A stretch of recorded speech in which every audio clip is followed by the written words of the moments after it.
you can't look for comfort in life. Life isn't about comfort. Life is a deadly game. It's a game of life and death. It's a game of good and evil. Everything's on the line.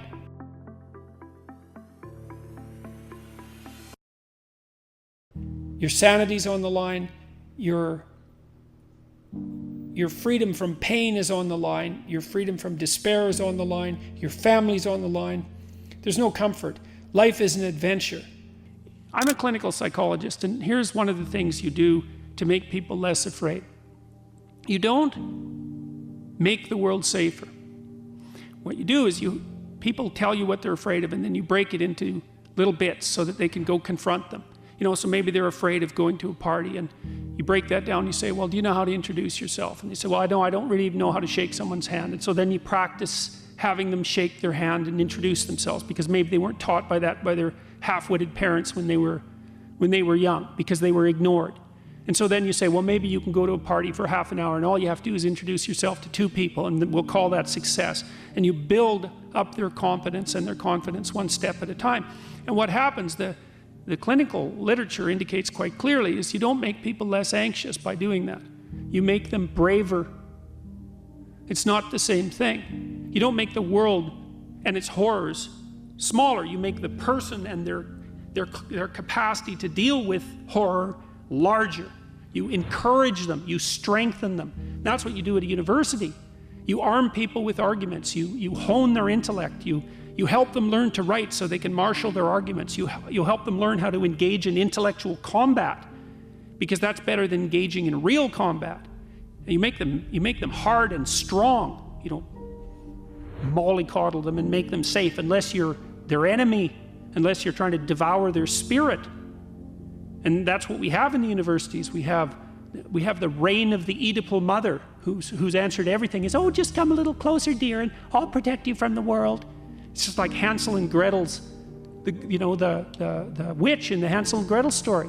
Well, my house is made of gingerbread. Just come in here and everything will be fine. Well, she feeds you candy to fatten you up so she can eat you.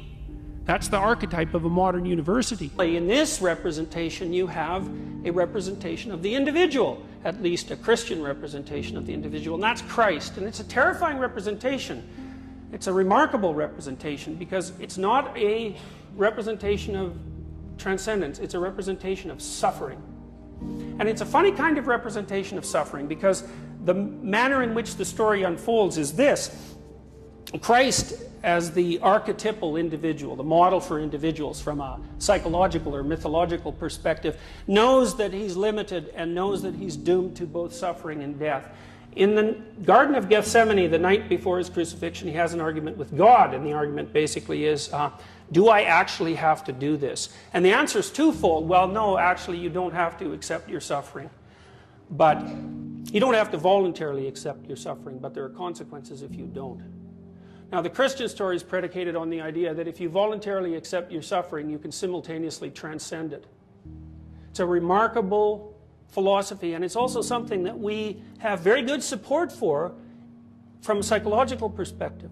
So, for example, if I'm treating someone who has an anxiety disorder, a panic disorder, who can't go out of their house without their heart rate elevating and without collapsing into a panic-stricken heap, without visiting the emergency ward every time their heart rate accelerates, every time they're in a subway, or every time they're in a mall, so they're so terrified of existence they can't even get out of their house. The way you cure that person is by getting them to voluntarily approach the things that they're afraid of. And it turns out that physiologically, if I force you to accept a certain kind of challenge, your body will go into emergency preparation mode, and you'll become stressed, and that stress will cause you physiological damage, including brain damage if it's sustained for long enough. But if I present you with the same challenge and you accept it voluntarily, your brain doesn't produce stress hormones and completely different physiological systems kick in. And what that means is that people have evolved 2 modes for dealing with the unknown. One is voluntary approach, and the other is panic-stricken paralysis and flight. If you're agoraphobic and you can't get on an elevator, you can't get on a taxi, and you can't stand up to your husband, and I'm saying husband because most agoraphobics are women, most of them are middle-aged women, and most of them were too dependent for most of their life. So that's a monster. It's like society, husband, elevator, taxi, subway. It's a monster, and it's that place you will not go. And that's because you feel this high and everything else looks this big. And partly that's because you've run away, and when you run away from something, it grows and chases you, which is, well, it's exactly what happens to a prey animal, man. If you go in the woods and you find a bear, especially a grizzly, well, you're in real trouble if it's a grizzly. But if it's a black bear, you know, generally speaking, if you stand your ground and make a hell of a lot of noise, that thing will leave you alone. But if you run, well, what's it supposed to think? It eats things that run from it.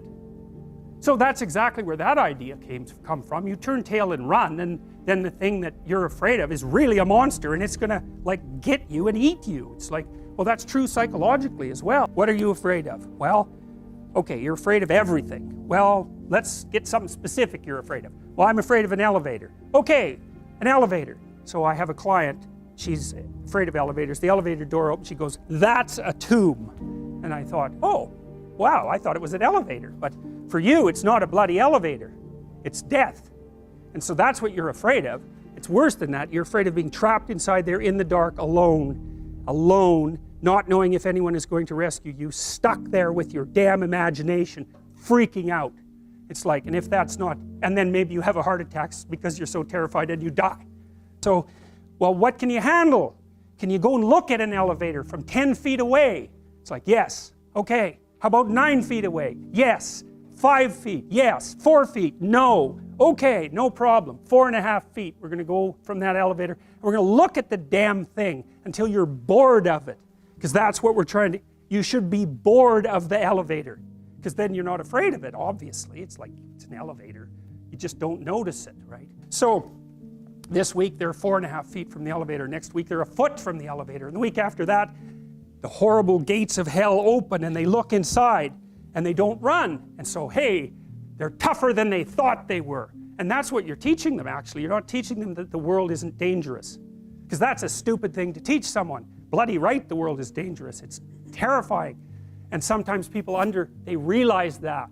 And the veil lifts. And they see horror everywhere. They see that. And then they think, well, I'm just a little rabbit. I'm over here in the corner. I can't move. I'm petrified. And then they can't move. They hide at home. They cower at home. Because everything has become a predatory domain. And so what you teach them is, you're not as much of a rabbit as you think. And part of that is that you help them grow some teeth so that they can go home and have that fight with their husband that they should have had 25 years ago. And it happens very frequently. If you look at a Medusa, as you probably already know, you turn to stone. The reason you turn to stone is because when you look upon nature or chaos without your normal veils, it paralyzes you physiologically. Just like a prey animal like a rabbit is terrified if it sees a wolf. If you're in the presence of something that violates your assumptions of safety, you'll freeze. You freeze so that the thing that might eat you can't see you. And that's what turns you to stone. That's nature and its terrible aspect. And the terrible aspect of nature can freeze everyone. And you can be sure, and will be seldom taught, that you will encounter that at some point in your life. It means that the things that terrify you contain things of value. The way that you live properly so that you can withstand the nature of your own being is to pick up a load that's heavy enough so that if you carry it, you have some self-respect. That's a very weird idea because it's frequently the case that people do everything they can to lighten their load.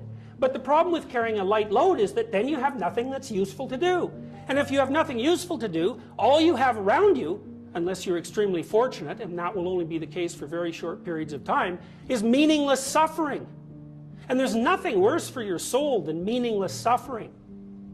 If you look around, you see the people that you respect, and I don't mean that you think about respecting, I mean the ones that your gut, your whole being, your embodied being tells you to respect. You'll see that it's always people who've picked up something heavy and are carrying it successfully. You think, now that's what it means to be a human being.